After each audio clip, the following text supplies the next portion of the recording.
Alright, so here's where I'm installing the cables to come through the wall for my security system.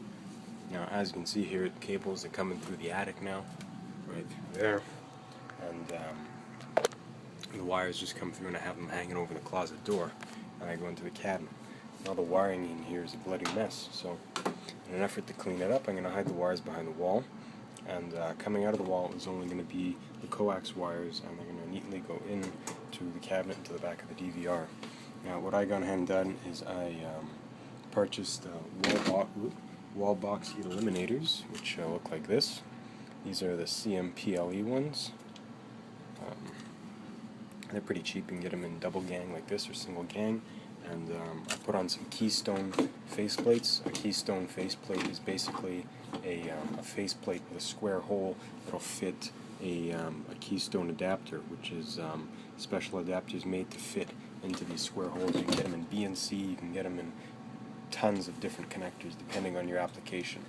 So for my sake here, I've gone ahead with male B and C ends, and I'm going to put a jumper and it's going to go into the back of the unit. Now I've also put the ballons behind here since I'm using Cat 5 wire, which I do not recommend, by the way. And all the ballons are going to go in there, and I stuff them in there. Typically I'm just going to put half on that side, half on that side, so they don't all jumble up in there. And the second hole here was actually, there was a crack or a hole in the drywall, so I'm going to cut that out and repair it, so I had to go in at the same time. Now I'm going to put the box up here and not down at the floor, because the wires are just going to come right out and go down to the cabinet, instead of me having to secure them up against the wall somehow and then put them in, so they're just going to drop down like that. Now over here I have a cross beam that goes across. There's the vertical ones that go this way, there's one here, and there's another here, and they're spaced out a couple inches apart. And then there's the other ones that go horizontally. So there happens to be one right here. And actually when I was cutting, I just happened to hit the seam of two pieces of drywall, so that was annoying. My little detector over here, it would beep when I got right there, because that's the seam. You can kind of see it against the light, it runs there. But the actual horizontal beam is right here, so that's annoying. And also I will point out, do not put this close to your horizontal beam, because this little piece has to dig in. In my case it was just barely enough. You might be able to see in there. My horizontal beam is just like half an inch below that. It only takes it only needs a little bit, but if I were to do this again, I would have probably put it a little more up. So keep that into account. Keep this away from your beams, because this won't have anything to catch onto if your beam is in the way. So I got lucky here in the case that it wasn't that much, but keep that in mind if you're using these.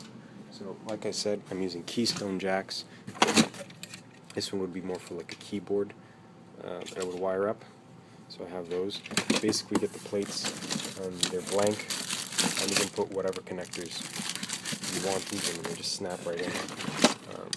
And I'm using the wallbox illuminators because this is a low voltage, very light type of thing. You know, there's not big, thick, heavy wires going to this thing, so there's no need to cut a hole and secure in a junction box. And it would just make it difficult anyway, because at least this way I have access to everything in there. Since this is a below ground level, in there you might be able to see there's some styrofoam insulation, and it only comes about there because that's the frost line. Everything below is warm, so it just keeps cold air from rushing down into this portion of the wall. If I put my hand here, it's actually quite warm and insulated, and here you can feel it's a little bit cooler because some of the cold air is coming, so that just keeps it insulated. Now in the future, if I'm going to run wires down there, that would have been a problem. So while I was in there, you can see I kind of broke it up a little bit, and then just stuffed it back in, so that if I'm ever running a fish or something down there, it'll just knock out those pieces, and I won't have as much difficulty getting wires down there.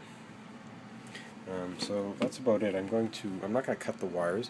I'm going to leave the slack up in the ceiling in case I ever want to move them around. And I'm just going to leave whatever length it requires into here, and this gets screwed in, and that's going to get patched. This is all going to get patched and painted, and it's going to look good when it's done.